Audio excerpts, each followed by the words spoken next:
What's up, everybody? This is Andreas Hale, the host of Fighting Words. Now, these episodes aren't always going to be about me giving my opinion on what's going on in the wonderful world of combat sports. Sometimes we're just going to go to the source. So for this episode, we're going to sit down with Oscar De La Hoya, the founder and CEO of Golden Boy Promotions. And we're going to talk about a number of things. Will Ryan Garcia fight Tank Davis? I don't know. What is his relationship with UFC President Dana White? What's going on with Haymon? What's going on with VERGIL ORTIZ? What's going on overall with Golden Boy Promotions? We talk about that and so much more. So sit down, buckle up, and tune in for this special episode of Fighting Words. All right, so Andreas Hale, the sporting news here with Oscar De La Hoya, the Golden Boy. Oscar, before we even start, today is the anniversary. It is June 7th of when you fought Julio Cesar Chavez, and at that time was the biggest fight of your career. Reflecting on that just for a moment, did you understand the magnitude of that fight then? And looking back on it now, how do you feel about fighting that man who was a legend and getting that victory? Yeah, and ironically, I'm turning 50 and he's turning 60. Very soon. So it's boy, how time flies. But I remember that fight like if it took place yesterday. How can I forget the death threats and the threats I received from the government, the president of Mexico? It was such a spectacle around the whole fight, and obviously a lot of fight fans would say that they were a little disappointed, for the fight going only 4 rounds. But it was probably one of the most defining moments of my career. Absolutely. All right, so let's talk about it. Ryan Garcia is getting ready to fight Javier Fortuna. It's a pretty big fight for Ryan, but we're coming off a weekend where Devin Haney became the undisputed lightweight champion, beating George Kambosos. Interestingly enough, you had tweeted after that Haney and Tank was the fight to make. And out of curiosity, why did you tweet that? Little sarcasm. That's the bottom line. The real fight to make is any fight with Ryan Garcia and any of the top guys in the division. You have Lomachenko, you have Teofimo Lopez, you have Haney, you have Tank Davis. They can all fight each other. It's all great. But in order to create a mega fight, you have to fight Ryan Garcia. And ironically, he holds no title.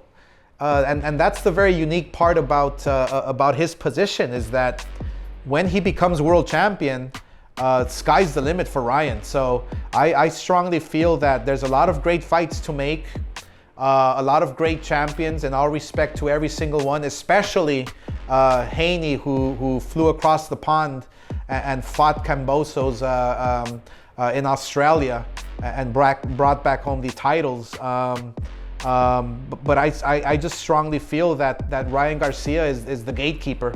Everybody wants to fight him. Everybody knows that fighting him will take their career to new heights.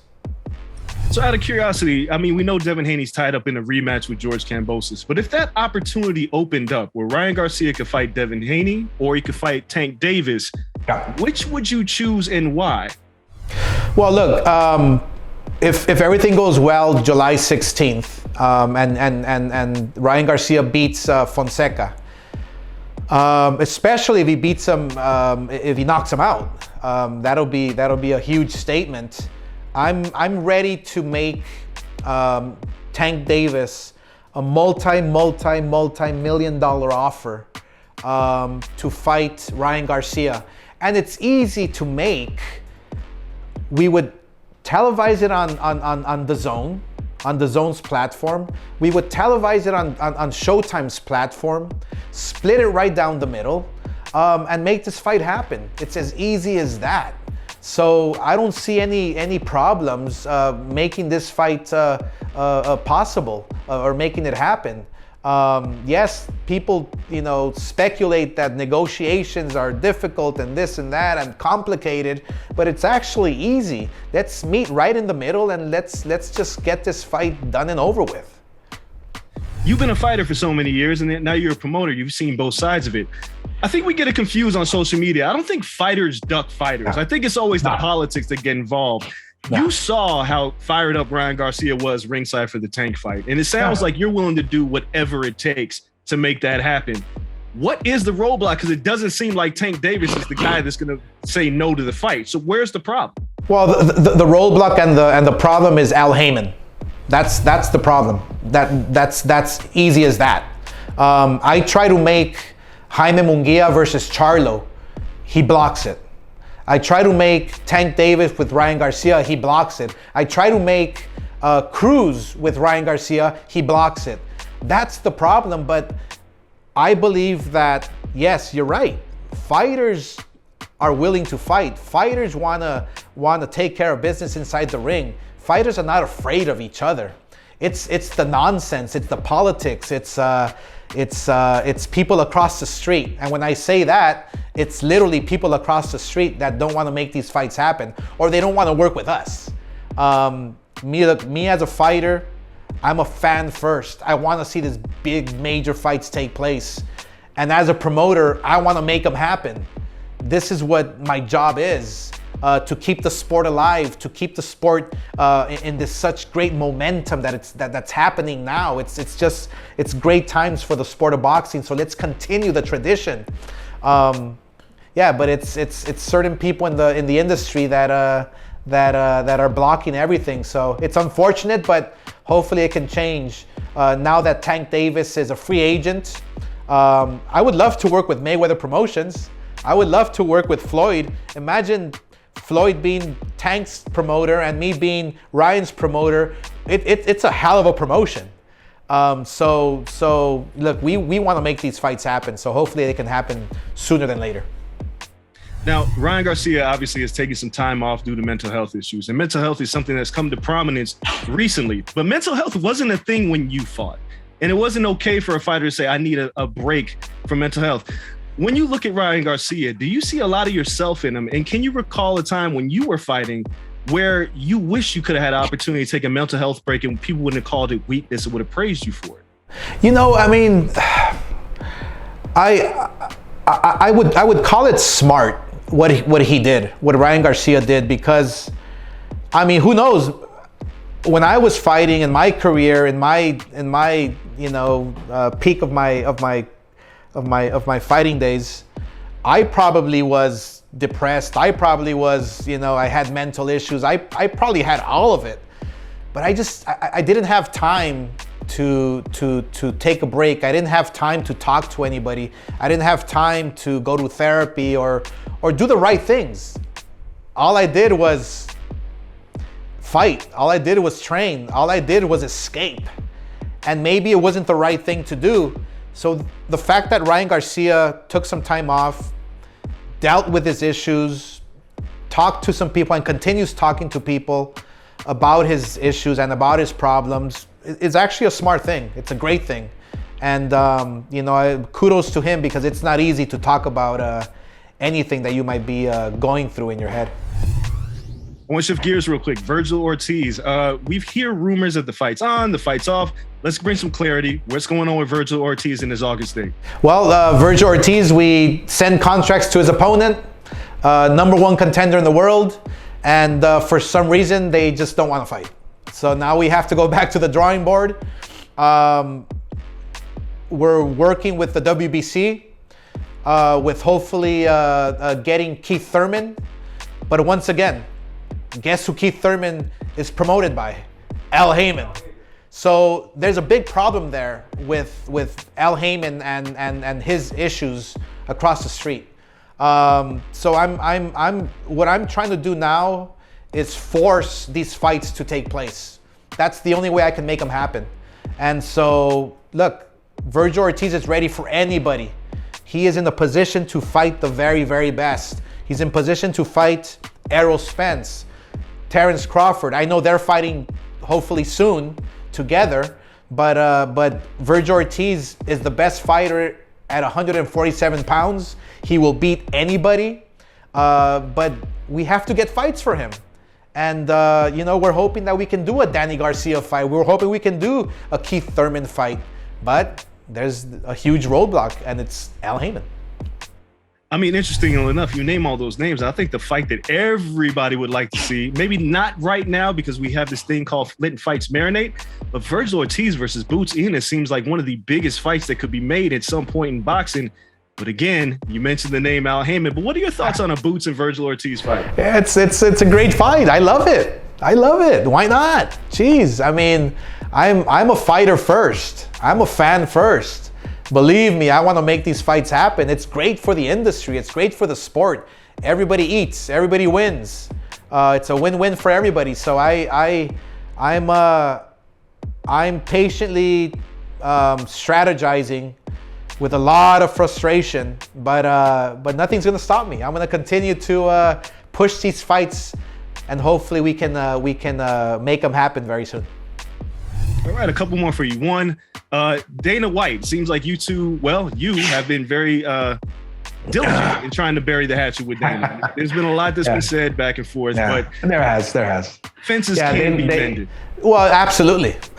Look, there's a lot of business to be done, and not only business. I've always had a good relationship with Dana, and the fact that he wants to